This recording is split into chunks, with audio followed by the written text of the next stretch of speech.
সুপ্রিয় দর্শক শ্রোতা, আসসালামু আলাইকুম।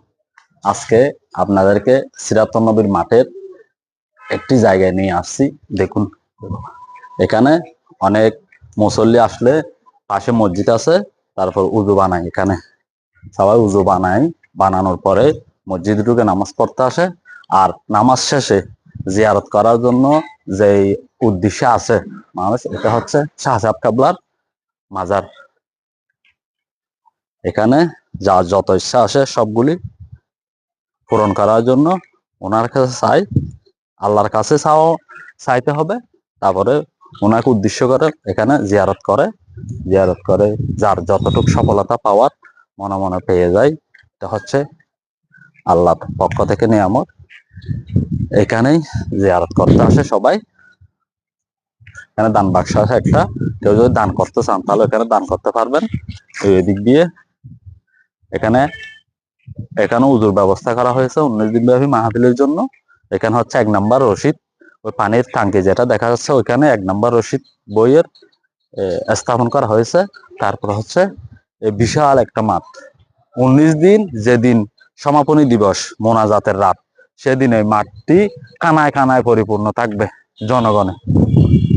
যার যে ইচ্ছে মতো কাজ করতে থাকবে, কেউ খাওয়া দাওয়া করতেছে, কেউ হাঁটাহাঁটি করতেছে, কেউ দোকানে বসে আলাপ আলোচনা করতেছে। ওই মাঠের পরে মহিলাদের বসার স্থান, ওইখানে একটা বাড়ি দেখা যাচ্ছে, ওইখানে মহিলাদের খাওয়া দাওয়ার ব্যবস্থা করবে। এই পাশেই ছেলেদের খাওয়া দাওয়ার ব্যবস্থা। তারপরে বিশাল একটা মাঠ, খুব সুন্দর। চারিদিক বিলের মধ্যে, আশেপাশে যতটুক জায়গা খালি থাকবে সবখানেই দোকানপাট বসবে। অনেক রকম দোকানপাট, কাপড়, খাওয়া দাওয়া, চায়ের দোকান, মিষ্টি জাতীয় জিনিস, খেলনা জাতীয় জিনিস, যার যেরকম প্রয়োজন সবগুলি এখানে আসলে পেয়ে যাবেন দূর দূরান্ত থেকে। আমার মনে হয় বাংলাদেশ সব জায়গা থেকে এখানে 19 দিনের মাহফিলে মানুষ আসে।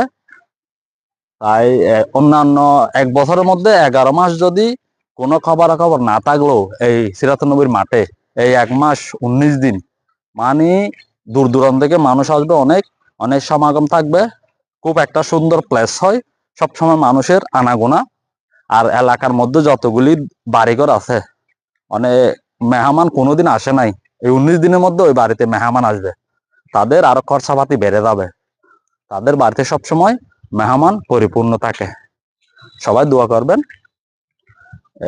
ওকে, ধন্যবাদ। আসসালামু আলাইকুম।